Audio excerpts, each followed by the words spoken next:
There are questions that follow you your entire life. My name is Robert. I'm 82 years old, and I finally understand why my father never told me he loved me. He died 23 years ago. I thought I'd forgiven him by then, but the truth is, I spent most of my life quietly angry. My father was a machinist, a steady, reliable provider who came home with oil under his fingernails and dirt on his boots. But he was silent in the ways that mattered. I can count on one hand the number of real conversations we had where he actually looked at me like he wanted to know who I was. I spent years trying to earn a "well done" from him. I brought home good grades, made the baseball team, and became the first in our family to get into college. I thought each achievement would unlock something in him. But every milestone was met with a nod, a grunt, and then a return to his work. On the day I graduated college, he simply shook my hand. That was it. I felt humiliated. Not because I needed a speech, but because it felt like nothing I did could move him. When I had my own children, I promised to be different. I said the words. I hugged them. I showed up to every recital. But I didn't realize then that I was performing love to prove something to a ghost. I was just trying to be the opposite of him. When my son was 12, he asked why Grandpa never talked.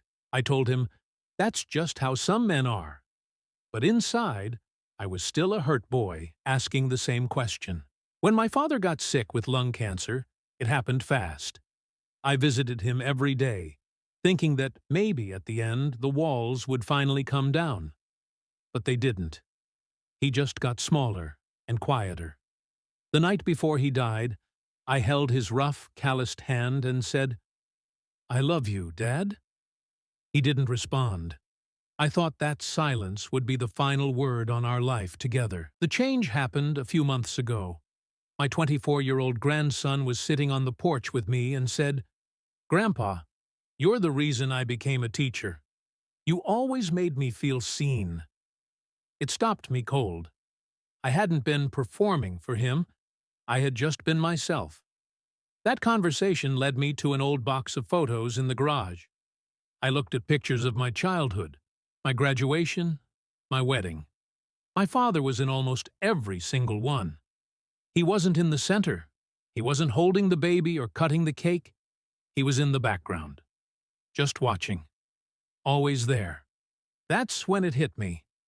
My father didn't have the words, but he showed up. He worked a job he hated for 37 years so I could go to college. He built me a treehouse I never asked for. He taught me how to use a level and how to shake a man's hand with respect. He gave me everything he knew how to give, and because it wasn't what I expected, I spent 60 years resenting him for it. My father grew up in the Depression. He lost his own father at 9 and quit school at 14. In his world, love wasn't a word. Love was keeping the roof over our heads and the lights on. At 82, I finally understand. He didn't have the words, but he had the work. He had the presence. He had the sacrifice. I wish I could tell him I see him now, but all I can do is carry that understanding forward. He loved me the only way he knew how. I just wish I'd been able to hear it sooner.